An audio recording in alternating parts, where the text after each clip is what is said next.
በእውነት ቅዱስ ሚካኤል ኢትዮጵያን ማትምራት እስከመቼ ነው ይበልልን። ይህችን ሀገር ማትምራት እስከመቼ ነው ይበል። በእውነት ይሰማዋል እግዚአብሔር አይሰማው? ሰይጣን ክፉ ሆኖ ለምኖ ከተሰማ ሚካኤል ደግ ሆኖ ለምኖ እንዴት አይሰማም?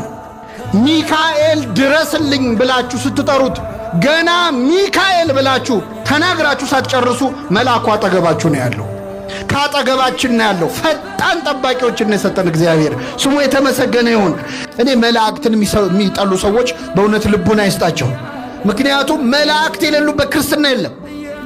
ሰዎች ለሚካኤል ሲሆን የሚያነሱትን ጥያቄ ለሰይጣን ሲሆን ያነሱ። መላእክትን ጠልተህ አይሆንም ያለነሱ።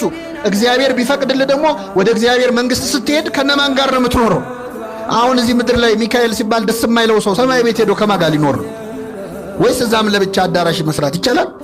አይቻልም። እግዚአብሔር ልቡና ይስጣቸው። ሰይጣን የሚል መዝሙር ይዘምራሉ ጎረቤቶቻችን። አሁን ሰይጣን ተቃጠለ፣ ሰይጣን እንዲያረኩ፣ ጠላቴ እንዲያረኩ የሚል 1000 መዝሙር አላቸው። ሰይጣን ደስ አይበል የሚል መዝሙር ይዘምራሉ። ሚካኤል ደስ ይበል ሲባል ግን ይናደዳሉ። ሰይጣን ከኔ ዞር በል የሚል መዝሙር አላቸው።